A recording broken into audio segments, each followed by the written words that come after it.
All right. Today, we're going to do something a little different.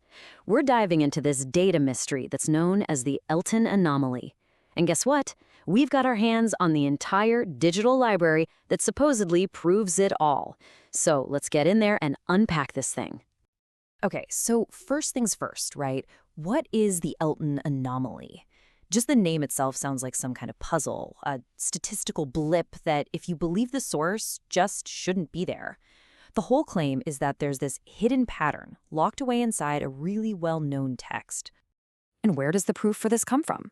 Well, it's actually from a pretty interesting source, a free digital library with more than 10 different files. The person who made it claims all the proof you need is right there. So our job today? To actually see what's in this collection. And that brings us right to the library itself. It's called the KJB 77 collection, and that name, well, it's a huge clue to the whole claim. Let's start by figuring out what you're actually getting here. You know, what jumps out at you right away is that this whole library, it's completely free. The creator isn't trying to sell you anything. In fact, it's the opposite. They're basically saying, hey, if you're curious, download it all. See the evidence for yourself. All right, so let's unbox these files, so to speak. We've got to look at the sheer scope and scale of what's here to even begin to understand the argument. Because this isn't just some short summary. Nope, it's a massive data set, and honestly, it feels like it's designed to be a little overwhelming. And wow, this library is incredibly thorough. I mean, it's got everything from these high-level breakdowns by book all the way down to the nitty-gritty of raw word counts. For instance, you've got this raw word mentions file. That's where the author is pointing to specific words showing up a number of times that's divisible by 7.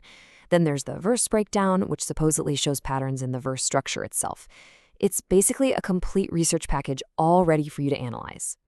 And just to give you a sense of the scale we're talking about, just one of those files, that verse breakdown, is a staggering 1,200 pages long. Yeah, this is not a casual blog post. The argument they're making here is that this alleged pattern is so complex, so interwoven, that you need this incredible level of detail just to even start seeing it. The collection even gives you tools to do some deep textual comparisons. By including different databases like the Concord and PCE versions, it lets anyone check for themselves if little variations in the text mess with these supposed numerical patterns. It's like they're trying to answer all the skeptical questions before you even ask them. Okay, so we've seen this massive library of evidence. But what's it all for? What's the point? Now we finally get to the core assertion, the 7-7 anomaly. What is this pattern that all this data supposedly proves? All right, the name itself is the key here. KJB. Pretty straightforward, that's the King James Bible. But the 7-7, that refers to this claim that the number 7 and multiples of it appear with this statistically impossible frequency all through the text. And not just in the content, but in its very structure. We're talking word counts, the number of letters in certain names, even the chapter and verse divisions. This entire library is built from the ground up to prove this alleged numerical fingerprint. The creator also makes a point to feature this quote from Psalm 119. See that phrase, exceeding broad? It seems like they're interpreting that as a hint towards some vast, hidden complexity, like a mathematical perfection that's been concealed inside the text all along, one that this whole data project claims to finally reveal.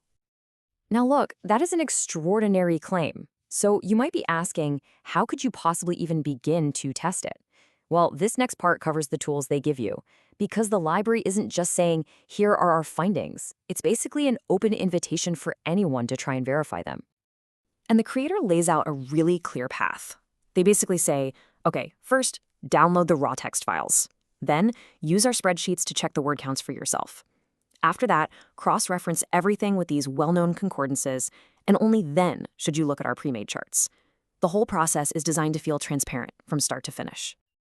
And this idea of accessibility is backed up by the file formats too. You get simple PDFs for easy viewing, you get plain text files if you want to run your own analysis, and you get spreadsheets for sorting and playing with the data. It doesn't matter what your technical skill level is, there's a way for you to jump in and engage with it.